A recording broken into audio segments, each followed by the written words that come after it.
India गठबंधन लोकसभा चुनाव के लिए था। उसके बाद हमने हरियाणा का चुनाव अकेले लड़ा, हमने दिल्ली का चुनाव अकेले लड़ा, हम बिहार में चुनाव अकेले लड़ने जा रहे हैं, हमने पंजाब और गुजरात का उपचुनाव अकेले लड़ा।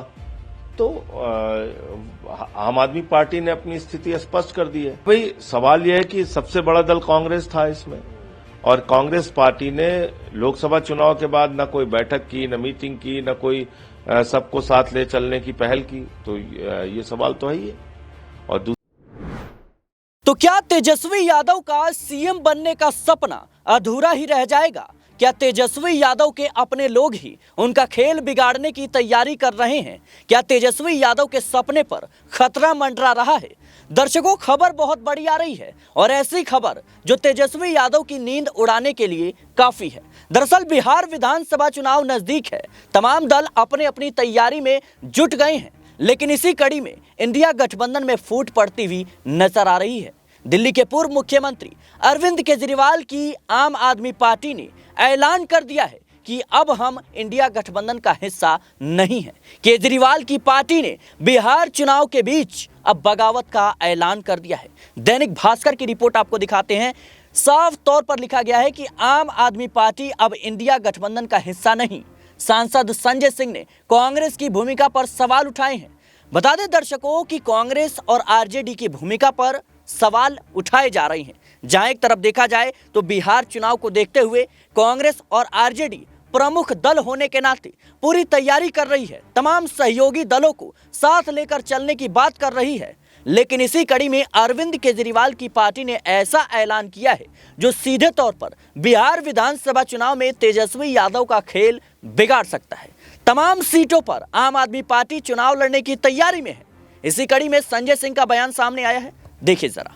आप लोग इंडिया अलायंस की बैठक में शामिल नहीं होंगे, आपको निमंत्रण नहीं आया, किस तरीके से आप इंडिया अलायंस को क्या टूटता हुआ हम देख रहे हैं? देखिए, इसमें निमंत्रण आने ना आने का कोई प्रश्न ही नहीं उठता। सवाल यह है कि भाई इंडिया गठबंधन लोकसभा चुनाव के लिए था। उसके बाद हमने हरियाणा का चुनाव अकेले लड़ा, हमने दिल्ली का चुनाव अकेले लड़ा, हम बिहार में चुनाव अकेले लड़ने जा रहे हैं, हमने पंजाब और गुजरात का उपचुनाव अकेले लड़ा। तो आम आदमी पार्टी ने अपनी स्थिति स्पष्ट कर दी है। और जहां तक विपक्ष की भूमिका की बात है, एक सशक्त विपक्ष की भूमिका आम आदमी पार्टी हमेशा निभाती रही है। और पार्लियामेंट का जो सेशन अगला चलेगा वहां भी हम उठाएंगे तमाम मुद्दे। दिल्ली में बुलडोजर चलाया गया, हमारे यूपी बिहार पूर्वांचल के लोगों के मकान और दुकान कुचले गए, उनको बर्बाद किया गया, उनको तहस नहस किया गया, ये मुद्दा उठाएंगे। उत्तर प्रदेश में 5,000 स्कूल बंद किए गए हैं, वो मुद्दा उठाएंगे। उत्तर प्रदेश के अंदर 27,000 नए ठेके खोल के मधुशालाओं को बढ़ावा दिया गया, पाठशालाओं को बंद किया गया, ये सवाल उठाएंगे। प्लेन क्रैश का मुद्दा उठाएंगे। ऑपरेशन सिंदूर में देश की किरकिरी कराने का काम मोदी जी ने किया। आज भी वो 4 खूंखार आतंकवादी कहां हैं जिन्होंने हमारी बहनों के माथे के सिंदूर उजाड़े, तो वो सवाल उठाएंगे। तो ऐसे तमाम मुद्दे, एसआईआर का इतना बड़ा मुद्दा है जो बिहार के चुनाव में केचुआ घोटाला चल रहा है, केंद्रीय चुनाव आयोग का, जो भारतीय जनता पार्टी के कार्यकर्ता बन चुके हैं, तो उसका मुद्दा उठाएंगे। तो ये तमाम मुद्दे हैं जो हम लोग उठाएंगे। तो जी, आप लोगों ने बड़े भाई की भूमिका में कांग्रेस को रखा था इंडिया अलायंस के अंदर, और तो उन्हीं के जो कह रहे। अरे भाई, सवाल यह है कि सबसे बड़ा दल कांग्रेस था इसमें, और कांग्रेस पार्टी ने लोकसभा चुनाव के बाद न कोई बैठक की, न मीटिंग की, न कोई सबको साथ ले चलने की पहल की। तो ये सवाल तो है ही है। और दूसरी बात यह है कि वो लोकसभा चुनाव के लिए था, उसके बाद हम लोग अकेले चुनाव लड़ रहे हैं। चुनाव आयोग कहता है संजय सिंह मिसलीड कर रहे हैं। हाँ, वो मिसलीड वाली घटना मैं आपको दिखा देता हूं। कल मैंने एक ट्वीट किया जिसपे चुनाव आयोग ने कहा कि हम लोग मिसलीड कर रहे हैं। अब सवाल ये है कि मिसलीड कौन कर रहा है, ये देश को जानना चाहिए। ये बीएलओ हैं बिहार की रानी कुमारी जी। तो पहले इन्होंने दस्तखत किया रानी कुमारी, फिर यही बीएलओ दस्तखत कर रही है चंद्र प्रकाश।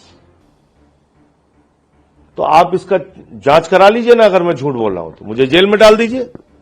रानी कुमारी चंद्र प्रकाश कैसे बन गई? रानी कुमारी बीएलओ है और वो दस्तखत कर रही है चंद्र प्रकाश का। महिला जो है वो पुरुष बन गई, मतदाता बन गई। इसमें लिखा हुआ निशानी अंगूठा। अब आप बताइए, निशानी अंगूठा किसी पढ़े लिखे बीएलओ के लिए थोड़ी लिखा जाएगा। पढ़े लिखे बीएलओ के लिए निशानी अंगूठा थोड़ी लिखा जाएगा, वो तो मतदाताओं के लिए वो कॉलम होता है कि भाई उसमें अगर कोई पढ़ा लिखा है तो अपना नाम साइन कर दे और नहीं तो अंगूठा लगा दे। तो ये खुलेआम घपला हो रहा है और आप कह रहे हो कि हम मिसलीड कर रहे हैं, खुलेआम घपला हो रहा है।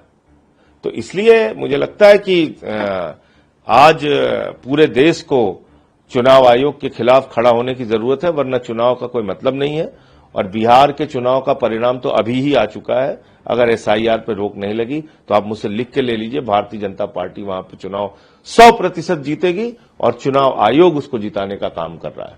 सर, तेजस्वी यादव, बिहार से ही एक और खबर है, तेजस्वी यादव ने प्रधानमंत्री को लेकर एक ट्वीट किया है और कहा है कि प्रधानमंत्री जी वादानुसार बिहार में एक चीनी मिल तक नहीं खुलवा सके, बाकी उद्योगों की अपेक्षा तो बेकार ही है और प्रधानमंत्री जी सब कुछ गुजरात ले गए, बिहार को सिर्फ जुमले में गए। देखिए, ऐसा है कि प्रधानमंत्री जी के बारे में मैं एक ही बात कह सकता हूं कि वो तो अपनी पार्टी का नाम खुद ही भारतीय जुमला पार्टी रख चुके हैं, झूठ बोलने वाली पार्टी। दिन रात वादे करना, झूठ बोलना, एक भी वादे पे आज तक खरे नहीं उतरे। कभी 15 लाख देते हैं, कभी 2 करोड़ नौकरी देते हैं, कभी उद्योग लगाने लगते हैं। हमारे यहाँ यूपी में गए तो बोले नौजवानों को गोबर से रोजगार देंगे। तो उनकी तो लीला अपरंपार है।